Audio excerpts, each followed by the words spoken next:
You're live. Famous. Broadcast.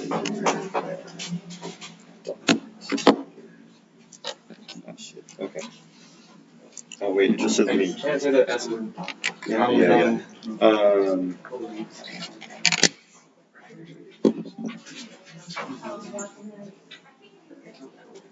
Oh, sorry about that. You ready? So ready. Are you ready?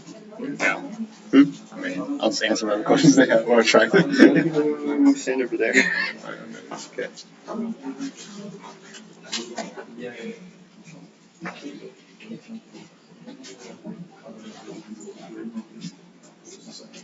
Okay, everyone. So this is the little talk about non-balsa builds. I'm Alec. I'm Michael. Yeah. Feel free to interrupt us at any time if you have any questions. This is not a complete list of the events that are okay. This is touchscreen. That are non-balsa builds. If there's an event up here that you'd like to ask more about, you can ask us. These are the events that we can answer more questions on. I know that there's machines and detector machines that I haven't looked at a whole lot, but we can talk about that at a later time if you guys would like to. Okay. So we're going to talk about general build guidelines first. First, all builds should be student driven. I think that this is one of the most valuable parts of SCIO in that there's so many different opportunities to experience different parts of engineering. And so I think these builds need to be student driven and student executed. It should be students that are making the plans, students that are starting the build, and then students can come to teachers, coaches, and parents for any help that they might need, but mostly this should be student done. Designs should be planned and discussed before any materials are purchased. This one's kind of hard. A lot of students want to go out there and buy a whole ton of whatever their material of choice is, and then a lot of hot glue, and they just want to hot glue things together until they end up with a device. Discourage that strongly. They're going to end up with something that they've sunk some time into that isn't worth their time. So if your students have got a design completed, especially in middle school, have them show you the design before you start purchasing materials for them, because build events can be a money sink for teams, and if you look at the designs and then just be reasonable on it, it should make it so that you'll spend a little bit less money. Ensure the student has read the rules before attempting to build a design. Every team has trouble with this, especially at the beginning of the year, even very experienced teams where you'll come in, somebody thinks that they can use a small power source on elastic launch gliders, and that just doesn't work. So you have to make sure that they've read the rules, they know the specs, and their design incorporates specs. Because if you build something completely and then realize that it's 20 centimeters outside of spec, you have to restart, and that, again, expensive, money sink, all the fun stuff. Always overbuild for a challenge. Don't meet the minimum spec. If it's like a tower and you know that the legs need to be outside of a certain radius circle, give them an extra centimeter outside of that radius, because you can't sit on that radius consistently. There are plan for inaccuracies when you're building, and make sure that you've overbuilt for the spec so that you can execute the design, have some error in building, and still complete the challenge. This one's kind of hard. You should let your students make mistakes. These engineering events are amazing for learning how to do the basic principles of the engineering design process. But part of that is making mistakes and then going back and fixing those mistakes and working through an iterative design. If you let them do this, they're going to get to be much better by the end of the year at each of their events, and it's just a really helpful process that has brought a lot of value to the SCIO experience, and for me at least. If you see something that's obvious to you in the design phase and you want to get them to not make that mistake because it might be expensive, ask them questions, ask leading questions so that they can get to the conclusion themselves and hear your thought process behind it. Because that's the best way to do this. That's the best way for them to grow in this type of event.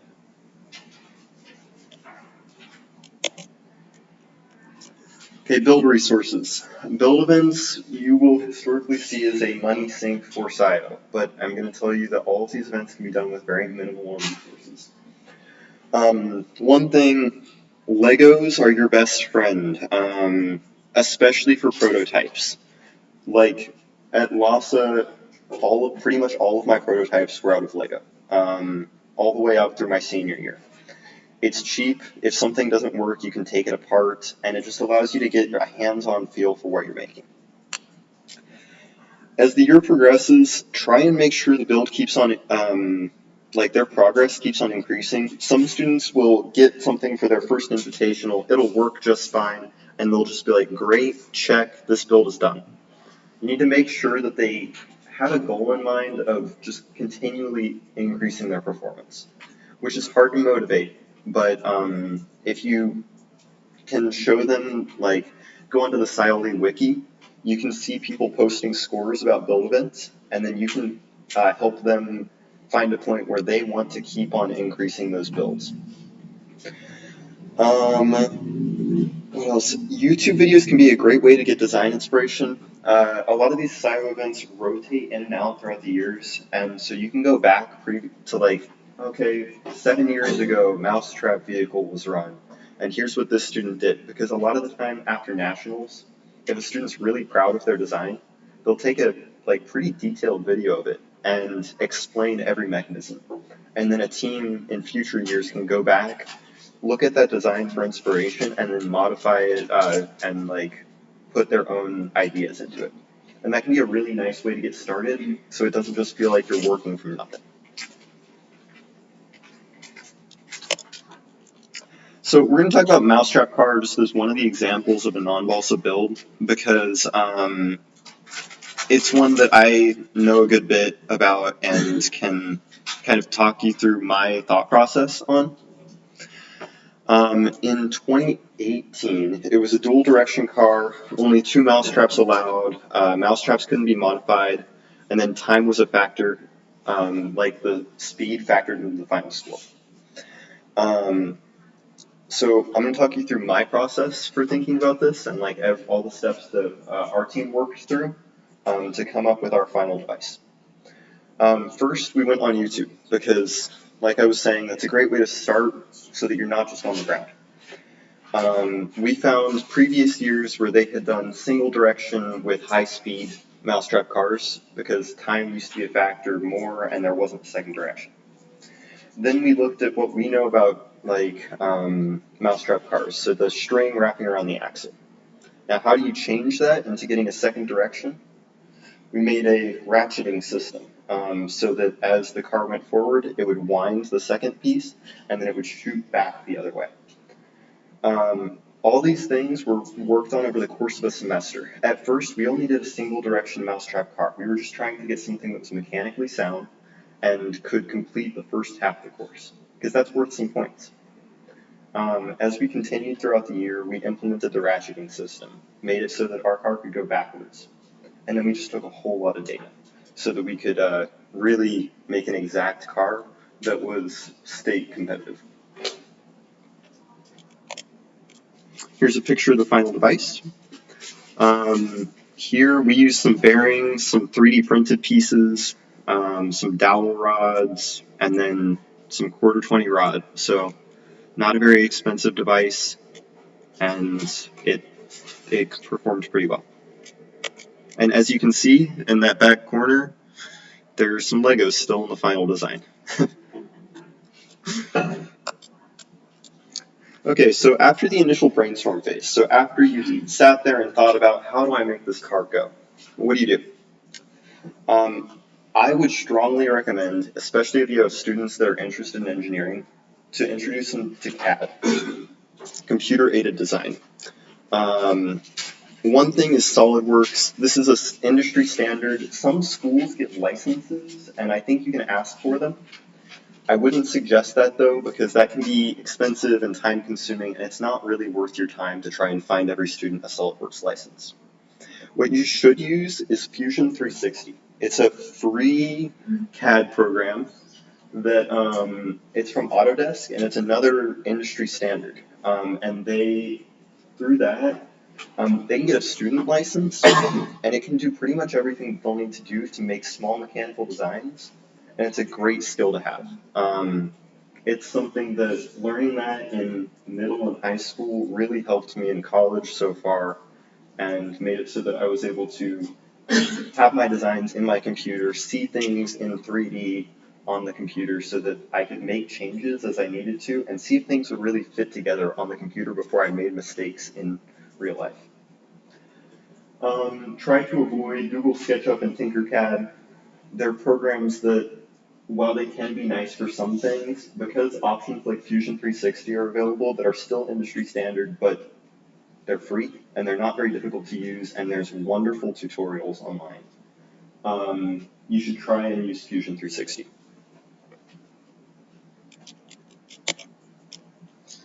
Building competitive designs. One thing that can be wonderful for building competitive designs is 3D printing. A lot of schools at this point have access to a 3D printer in a library or something.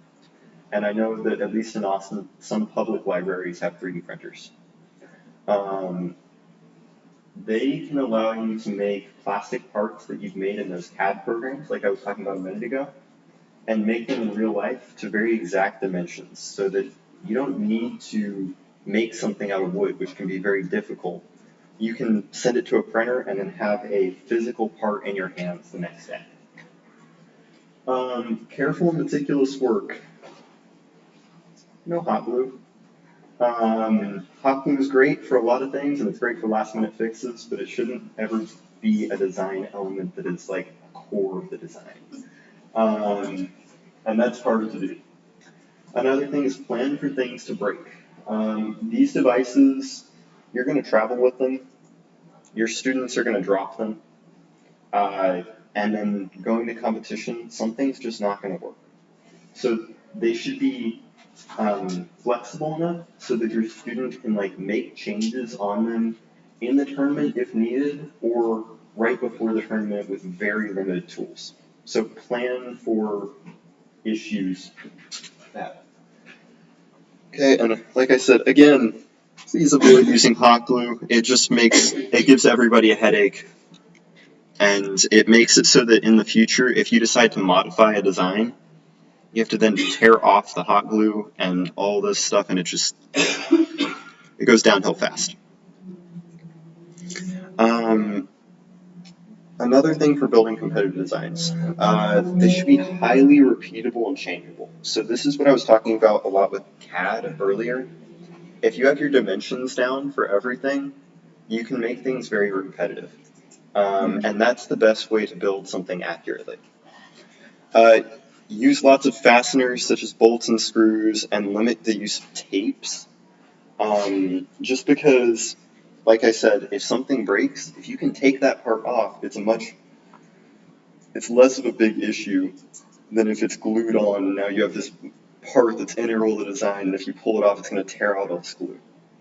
One way to do this is using modular designs, so making something, especially for events like Mission Possible, where you can take it apart and you have different sections that all complete a certain task.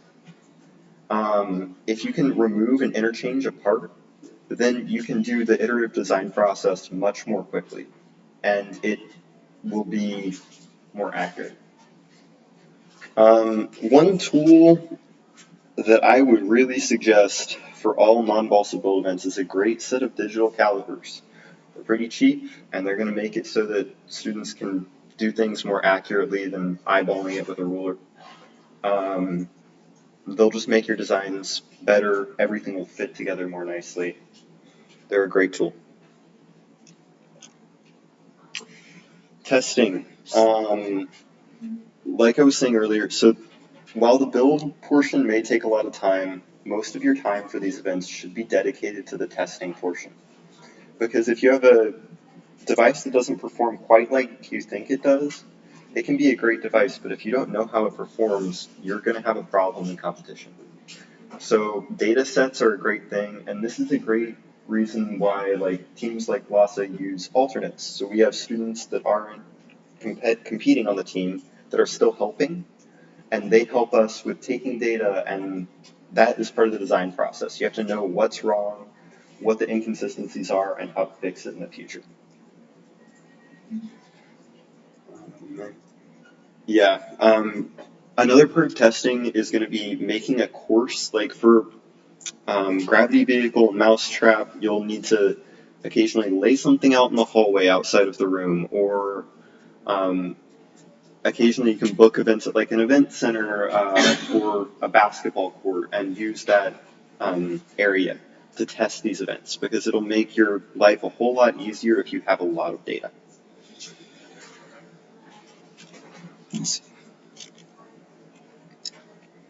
Transport and competition day.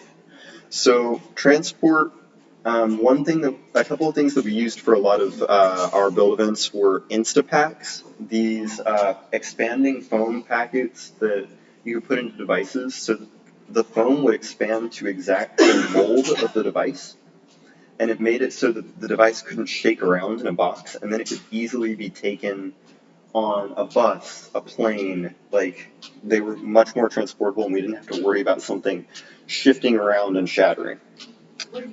Yeah. Those you can get at Home Depot, Lowe's, FedEx. They're pretty. If you Google Instapacks, Holtz will show up. Yeah. Foot lockers. Like I know of foot lockers from like Boy Scouts. They're a good, big, solid box that will have a good bit of room for you to pack a device and a small repair kit in, and that can be great for transporting things to tournaments. One thing I would suggest against is trying to carry any device on its own. A lot of students will just be like, oh, I'll just hold it on the bus. It'll be fine. It's not fine.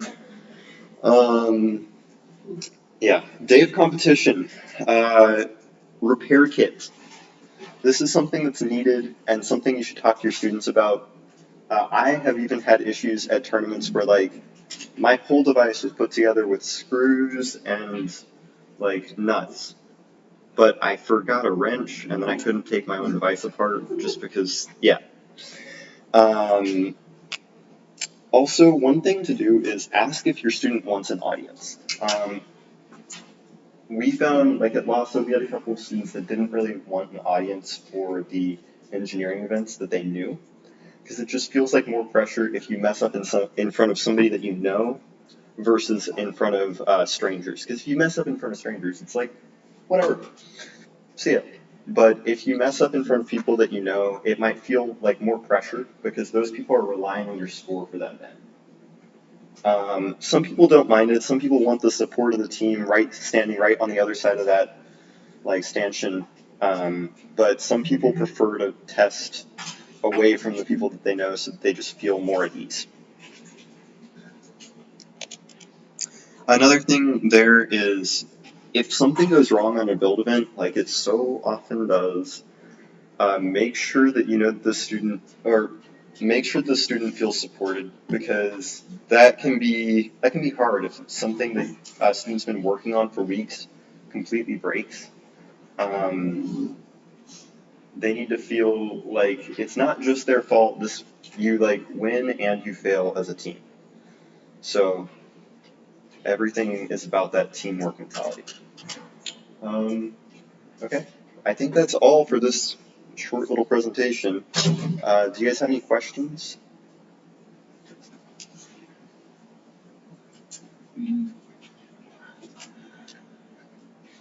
Yeah. Like how would you have transported a gravity vehicle ramp if you're going out of Gravity state? Would you kind vehicle. of like fly with that? Would you make it where it come apart? Yeah, come apart. Yeah, probably putting like internal screws on the bottom. Like if you flip it over and then you like put a couple of like nut and bolt throughout the bottom edge, and then you just put it together with ratchets and wrenches. Yeah, everything that's modular is easier to transport, harder to break, easier to use. But it needs to be very accurate, because at that point, if something is slightly loose when you put it back together, your data can change. So, yeah. Anything else? I guess in terms of, I guess I think in ping pong parachute. Okay. And like the bottle rocket.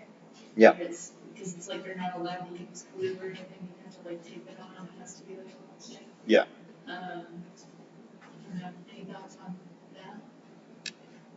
That I would almost think of as more of a, like closer to like Puma leather, where plan for the device to break at every tournament.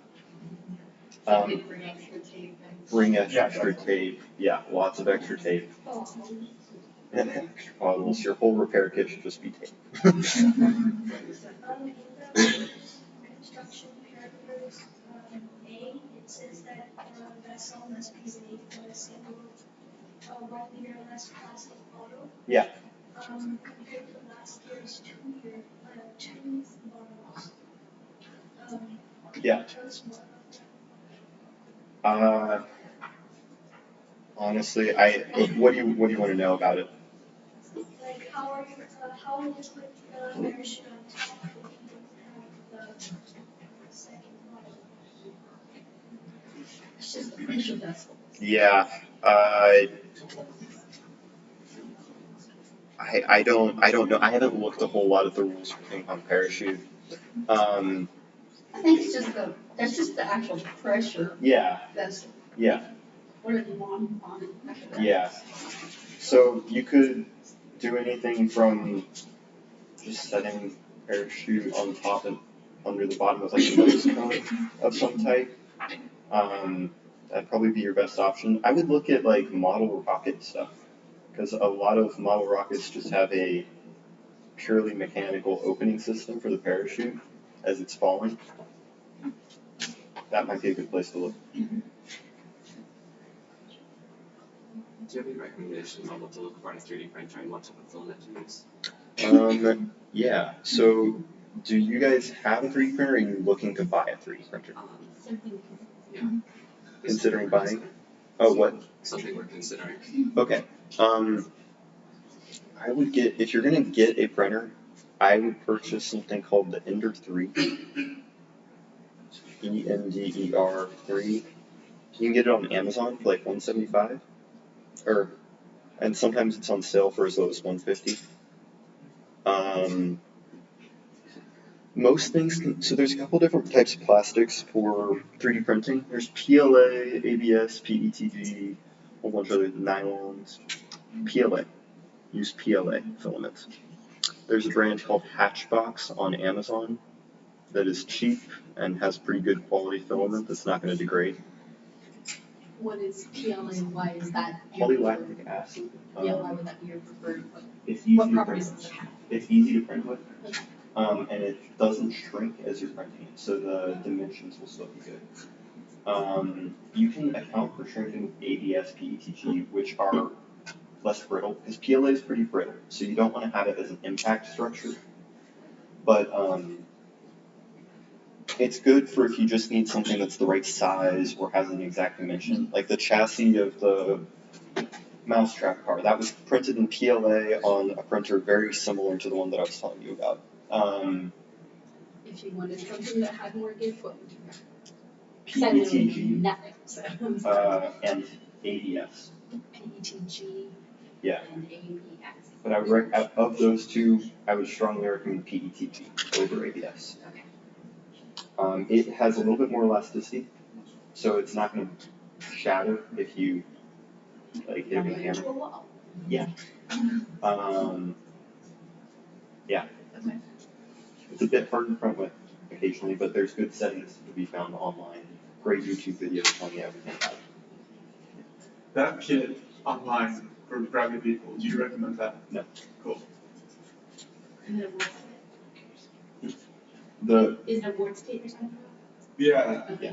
There's two though. There's another website that I wouldn't buy a kit for that. For there's these two. Can we sell the non-Balsa, boards? We sell them all, but I just. yeah, for the non-Balsa engineering events, there are kits every year to be found online. They're always way more expensive than they need to be. And most of the time, like, the quality isn't great. If it's an issue of just not knowing where to start with Legos. Everything, if you can't do it with Legos, it's hard to do it at all. Yeah, Legos are a great resource, and it's something that a lot of students will have lying around. Thank you. No problem. This is a question from a student that I don't know about ping pong parachute very much, and this might be too specific for you. They want to know the parachute's diameter strap line ratio. I don't know it off the top of my head. I'll look at the rules later and I'll text you. Yeah. What's up? Paragraph 2, section 2, it says that tournament directors must provide the information height in feet 1 month in advance. 1 month in advance? Less than a month, we have The UT Invitational. It's a racquetball court. Is it the same one you guys used last year? Yeah. Oh, it's in the rec center, 7th grade. Yeah.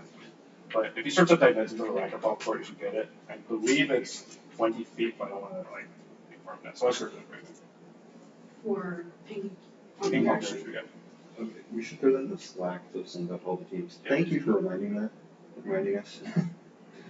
Some things do fall through the cracks. Yeah. 20 feet high. Yeah. But I'm on a similar note with the mouse travel car, like, route that they have to take or whatever, so I have the different, rules for like state, regional, blah, blah, blah. Like, one of them was like, it's between this distance and this distance. Yeah. I'm gonna announce what that distance is in advance. Yeah. Okay, so yes. That's day of. Yeah. That's day of after impound. Okay. Because we don't want students to just be able to make a device that can only go one distance. It has to be modifiable in competition. Yep. one more, so in paragraph 4, section A, it says that each team must present a light log of recorded data for each rocket. Yeah. And in paragraph 2, section 8, it says that teams must provide up to 2 rockets. So about that, which one will we like test both of them? No, it's your choice. Okay. I believe. And let's say if we choose rocket B, will we have to show the flight log for rocket A and rocket B? Yes. Yeah.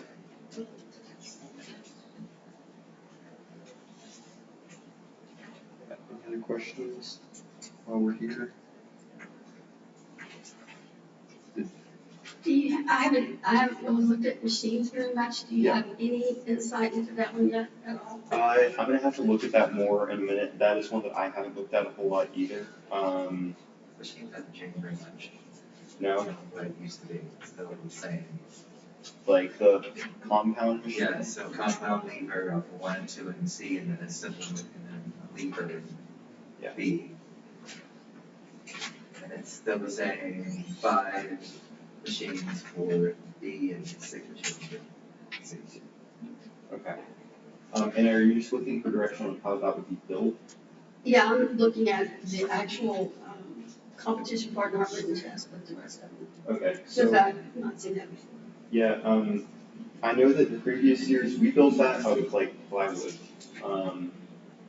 And it went fine, plywood and bearings, because then it's pretty cheap. You can do it, one great thing is just using rulers, because then it's got predefined measurement things on there that aren't made by a student, so you know they're going to be pretty accurate.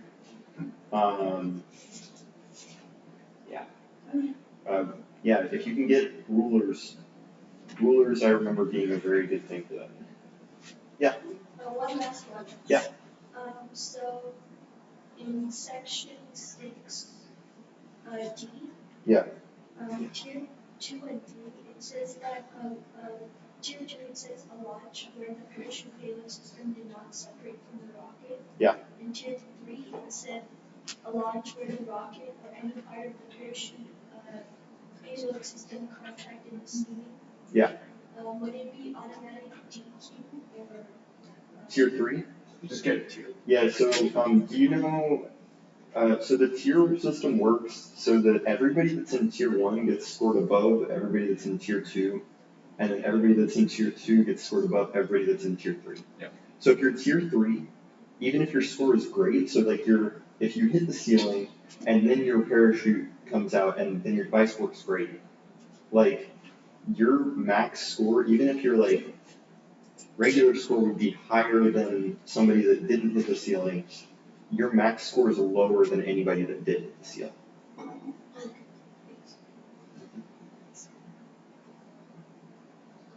Yeah. Would you mind like giving an outline of like what your like if you had design checks with your coaches or anything of the year, Yeah, build sure. checks like for each competition and how that works? Yeah, so most of our stuff at LASA was based on the test-off system. So we would do a check in the fall and then a check in the spring. What we recommend though for a lot of newer teams or teams that are having trouble getting people to like motivate on these build events is that every week or 2 weeks, depending on the coach, you have the students check in with you, show you a picture of what they're doing, a physical part, a design plan, show you something to show that they're making progress. Because that's the main issue with these events. Somebody can have a great idea, but if they're not making any progress on it, it's just not going to get anywhere. And then you'll get somebody staying up all night the night before the tournament making a device. So design checks with captains or coaches are a great way to get things done. That can be over email even though if it needs to be, like just a picture, short paragraph about what they're doing. And then our test offs, we would have all the students bring in their device up to that point and then compete with that device against other students with devices. And then they would show the coach and captains their plans for the device up to the next tournament. Like what their goal is for that tournament, how far they've gotten, and what their next steps need to be. So that we could make sure and get everybody's like, make sure people actually have something going in. Yeah. Okay. Anything else? Okay, great. So if you guys have any other questions later, you can feel free to find us. Yep. And I think we are done. Yeah. Cool.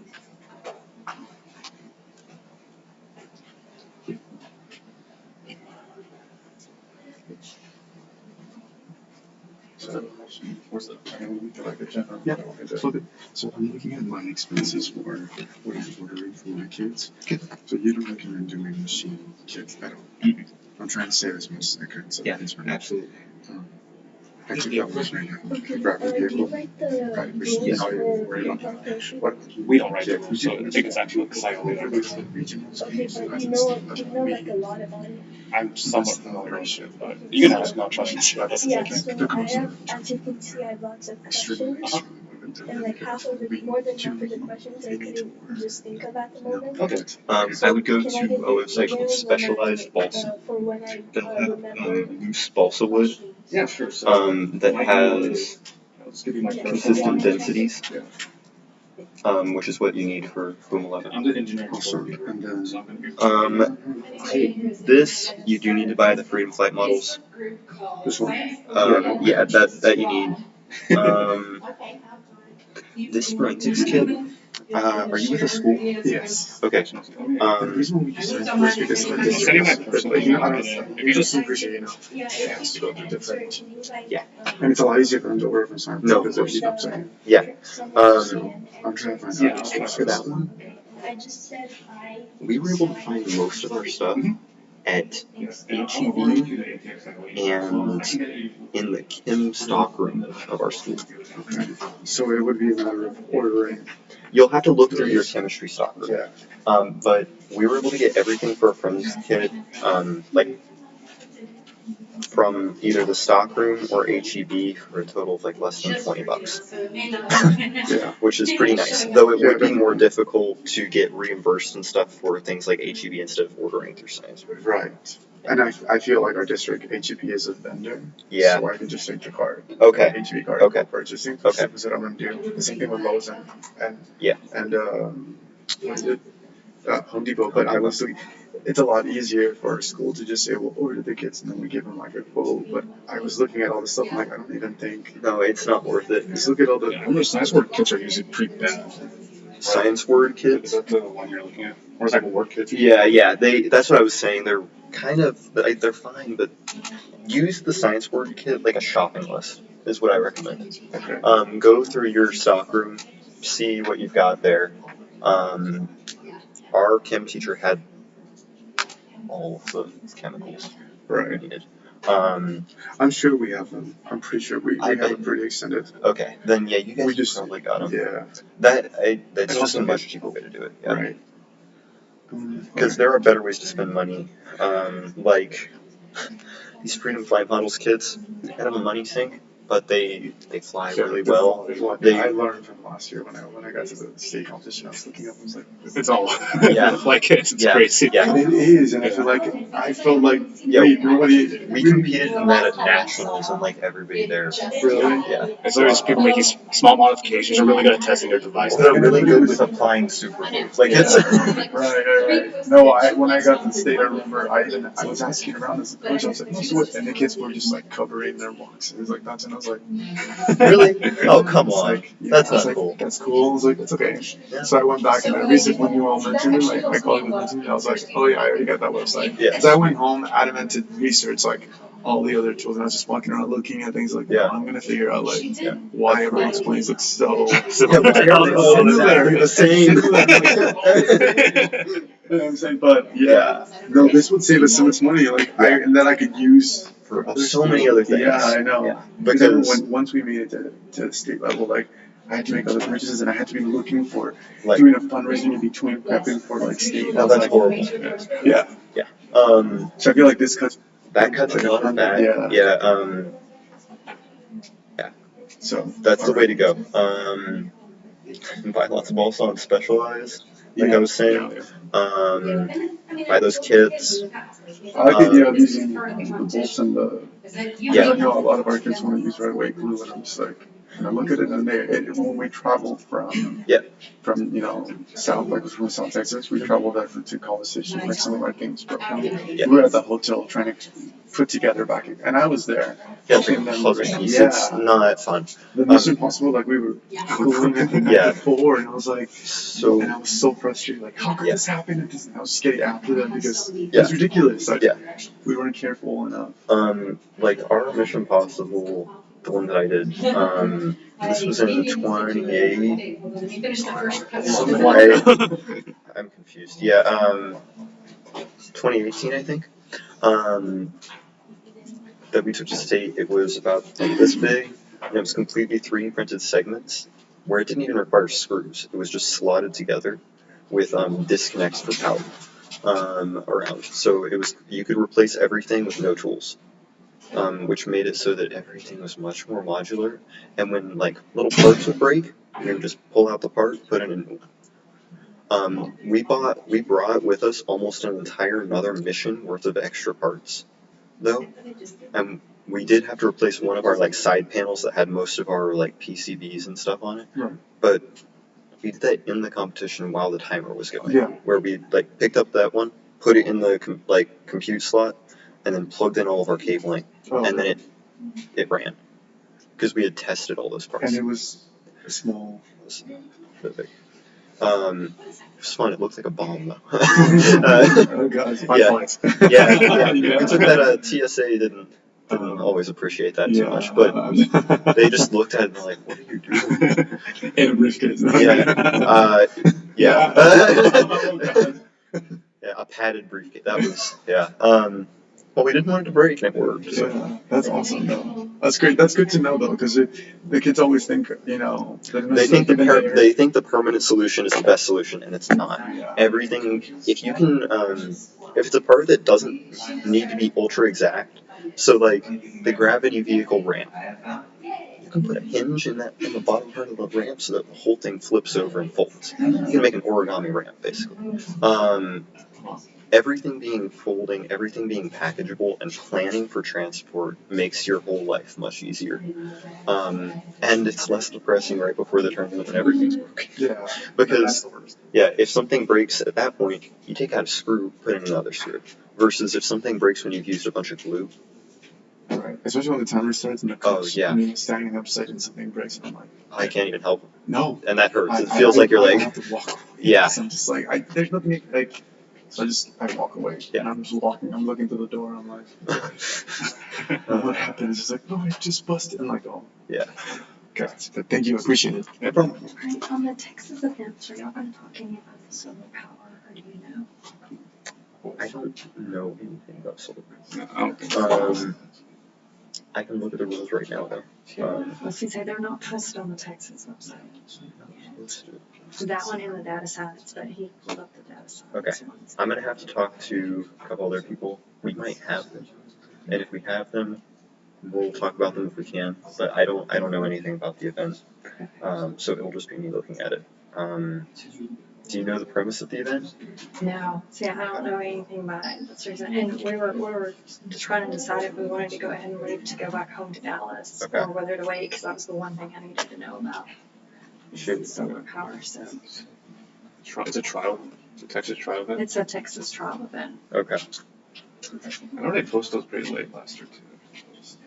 The Texas tournament, like the Texas tournament committee is questionable. Yeah, they're pretty. They're a little slow this year, yes. Yeah. They are. Yeah. So that's just something to. It's unfortunate.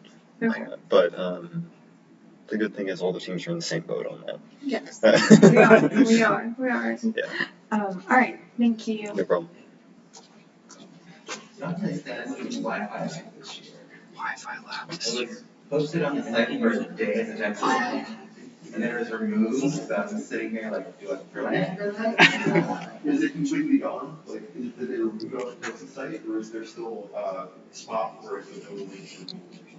So it was on the Texas side of the Texas event for like, same week that had the registration is this week for shares. And then it was removed, the next week we took that back. So it depends on how many students really want to run the event. But like for the gliders, I think they give you 4 planes and 1 kit. And then for the ride stuff, you get 2 planes and 1 kit. So, just, advice, I kind of y'all order. So I personally bought them myself. I just got 1 kit initially. I pre-ordered it. And those, as long as you build them well and you don't break them during the tournament, those kits last for a long time. Yeah. So I would say like, just have 1 kit for each student. So like 1 plane for each student. So 1 kit could be 2 students that want to do right stuff. And if you only have 2 students that want to do it, just get 1 kit. I think it's fine. But really, what they need to do is read the rules when they build it. Because a lot of teams get the freedom flight kits, they barely look at the rules, build a device, and they're like, well, it's not working. But if you read those rules really carefully, you'll get everything down. It'll work. Yeah, so they give you an awesome, it's like a 30-page document within the freedom flight kit. And it has like all the details of how to build a plane, how to test it, how the physics works. And that's the most important thing. Because like the kits, yeah, they have like laser cut out like ropes and stuff like that. But it's that document that's the most important thing. That's what's going to be. Yeah, because even at like state, they all have the same kits, right? They all have the same planes, but there's a lot of teams that do way worse than the other. And that's just like people who read the document and make sure they know what's correct. That's good to know that. Yeah, you definitely lose because you don't want to waste like $60 on a kit. And it's also time. Aside from the money, it's like time that you're wasting. Yeah, exactly. Because those things take a long time to build as well. No, I remember when we were doing it. Thank you. Appreciate it.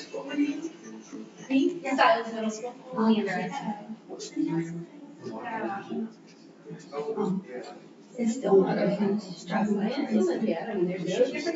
was trying to sign up for